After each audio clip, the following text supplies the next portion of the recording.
안녕하세요. 주책연구소에 오신 것을 환영합니다. 지난 주저리톡 영상에서 제가 사회초년생들이 예적금으로 저축을 해야 되는 이유에 대해서 얘기를 했었고, 오늘 주저리톡 시간에는 사회생활 18년차 평범한 직장인 아저씨는 지금까지 어떻게 저축을 했었는지, 지금 후회되는 것들은 뭔지, 그럼 다시 신입사원 시절로 돌아간다면 어떻게 할 것인지에 대해서 이야기해 보겠습니다. 그럼 주책연구소 주저리톡 시작하겠습니다. 출발!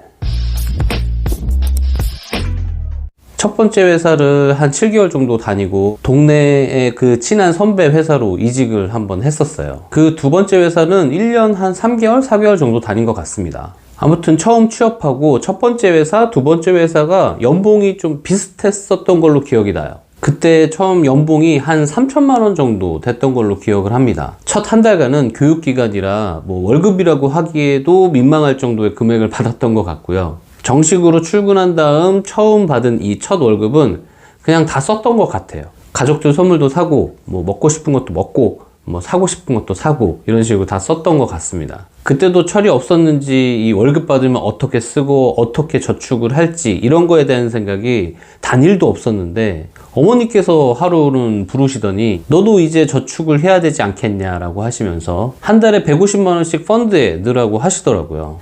펀드? 아무튼 뭐 돈 모으는 거니까 오케이. 근데 어머니가 내일 당장부터 돈을 넣으라고 하시는 거예요. 에? 나 지금 다 쓰고 돈 없는데?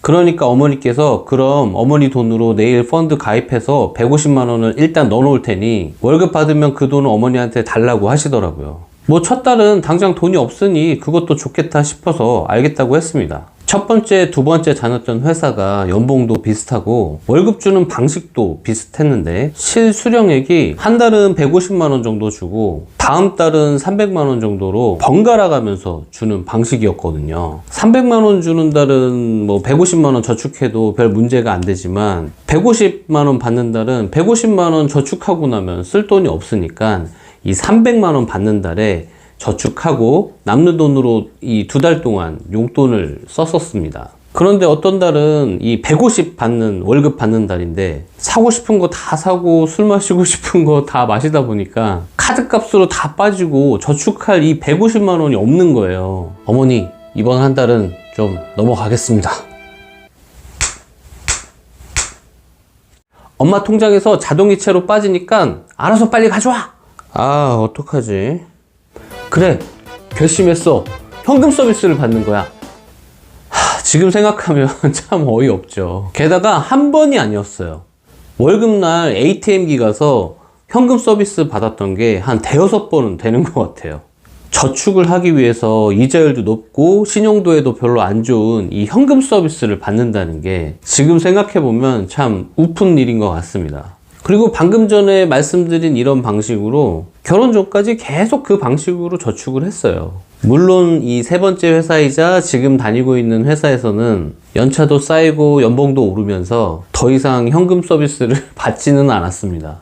지금 가만히 생각해보면 이 강제성이라는 정말 의도치 않았던 효과가 있었던 것 같습니다. 저도 사람인데 현금 서비스까지 받았는데 그 다음에 또 막 쓰고 다녔겠어요.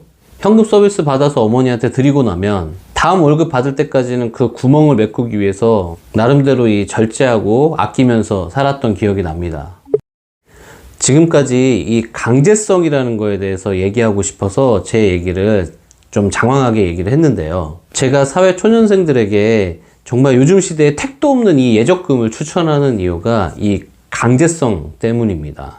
제가 만약에 사회생활 처음 시작하고 나서 월급 받아서 매달 150만 원씩 주식을 사 모았다면 꾸준히 예적금 한 거보다 더 많이 모았을 수는 있겠지만 사회생활 시작하고 처음 월급 받기 시작하면 사고 싶은 것도 많고 먹고 싶은 것도 많고 하고 싶은 것도 많고 하잖아요.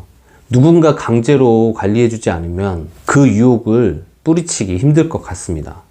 일정 시드머니가 이렇게 모이기 전까지 투자로 인한 자산 증식보다는 소비의 축소를 통한 자산 증식이 더 효율적이라고 생각을 합니다. 저는 어쩌다 보니 어머니께서 저를 좀 강제로 관리를 해 주셨지만 그렇게 하지 않고 받은 월급으로 주식 투자를 시작했으면 필요할 때마다 이렇게 꺼내 써야 되겠다는 유혹을 뿌리치기 힘들었을 것 같아요. 적금도 중간에 힘들면 쉴 수도 있고 하지만 자동이체에 걸어 놓을 수도 있고 아무래도 적금 넣다가 깨면은 이 페널티가 있기 때문에 주식보다는 방금 말씀드린 그런 유혹에서 조금은 더 자유로울 수 있을 것 같습니다. 그러면 어떤 방식으로 예적금을 활용할 수 있을까요? 저라면 1년 동안 적금을 넣고 만기 되면 예금으로 돌리고 또 1년 적금 넣고 만기 되면 예금으로 돌리고 이런 방식이 제일 좋을 것 같아요. 이 방법은 저도 실제로 해봤는데 1년마다 좀 작은 성취감을 느끼기에도 좋습니다. 사회 초년생으로서 이 재테크보다는 사회생활 적응과 나의 몸값 올리기에 에너지를 더 쏟아부어야 된다고 저는 생각을 합니다.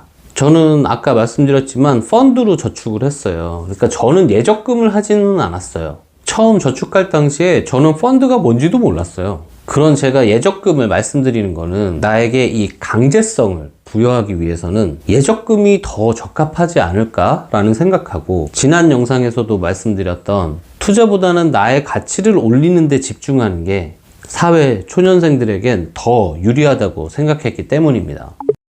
제가 개인적으로 후회하는 거는 제가 9년 정도 회사 생활하고 결혼을 했거든요.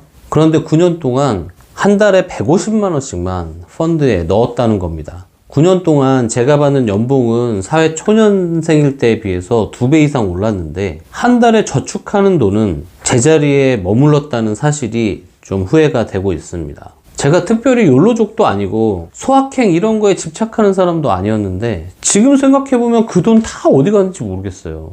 저축은 남은 돈으로 하는 게 아닙니다. 저축하고 남은 돈으로 소비를 하는 거예요. 지도 그렇게 못해놓고 어디서 훈계질이야. 이렇게 생각하실 수도 있겠지만 18년차 직장인으로서 제가 후회하는 부분을 공유하고 사회 초년생 여러분에게 이렇게 하시는 게 어떻겠냐라고 조언이 아닌 제안을 드리는 거라고 생각해 주셨으면 좋겠습니다. 네, 오늘은 제 사례에 대해서 한번 얘기해보고 이렇게 하면 어떨까 하는 거에 대해서 얘기를 해봤습니다. 요즘 뭐 여기저기서 주식 얘기 정말 많이 들리잖아요. 서점 가서 딱 베스트셀러 코너만 봐도 딱 분위기가 어떤지 느껴집니다. 주식이 아무리 좋은 투자 수단이고 투자할 곳이 정말 마땅치 않은 요즘 현실에서 훌륭한 대안이 되는 것도 사실이지만 어디까지나 이 위험자산이라는 이 본질을 잊지 않으셨으면 좋겠습니다. 오늘도 제 영상에 소중한 시간 투자해 주셔서 정말 고맙습니다. 마무리 전 구독, 좋아요 부탁드릴게요. 고맙습니다. 안녕.